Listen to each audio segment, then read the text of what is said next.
Yo, new day, new life tayo mga par. Luto tayo ng mabilisang chicken curry. Okay? Ang una natin gagawin ay lagyan na natin ng mantika ng masimulan na. Sunod, syempre, ang ating aromatics. Ayan, sibuyas, bawang. Unahin muna natin ang bawang kasi yun yung trip ko unahin. Sunod, sibuyas. Ayan. Tustayin lang natin siya ng konti. Halo-halo lang hanggang sa maluto. Huwag yung tutustahin para di mapait yung ulam nyo. Kasi yan yung manok. Lagyan na natin yan ng maluto na rin. Konting tusta lang ng manok. Huwag natin siyang masyadong pretuin. Fried chicken na yun eh. Kupal ka ba, boss? Tapos yan, lagay tayo ng paminta. Pampaanghang ng konti. Tsaka alam nyo mga par, yung sikreto talaga sa masarap ng naulam na pagkain is yung bibigyan nyo ng talaga, yung alam mo yun, yung oras, yung pagluluto nyo. Tapos good mood kayo yon. Pag good mood ka magluto, matik, masarap ang ulam mo. Sabi nga, di ba?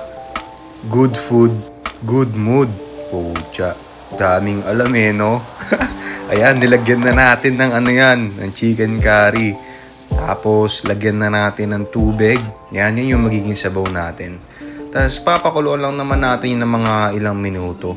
Hanggang yung kumapit yung chicken curry sa manok. Tsaka sa sabaw natin. Tapos yan, lapag na natin yung carrots at potato natin dyan. Halu-haluin lang. Ikarat lang natin yung mga gulay. Tapos, inom tayo nito, pineapple juice. Kaysa maga-shot-shot, maga-pineapple naman. Ayun, diba? Inom lang. Kala mo talaga, ang taba mo na, boy. Hayaan nyo.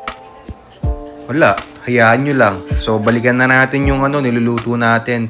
Isa pala sa mga sikreto pampasarap ng chicken curry, nalagyan ko yan ng pineapple juice. Diba? Masarap yung medyo manamis-tamis. Pwede rin naman yung asukal lang. Optional lang naman yan. Yan yung trip ko Pero pag dinry nyo, masarap yan par. Tinan nyo. Tapos yan, nilagay na natin yung gata. Coco Mama. Pakuluin na lang natin yan. Yan, tapos lagay na natin yung dalawang betlogs. Ayan halu-haluin lang.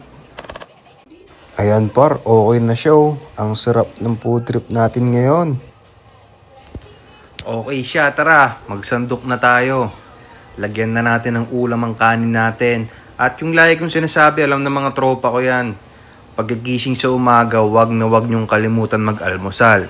Almusal para iwas pagkupal. Alright, let's go!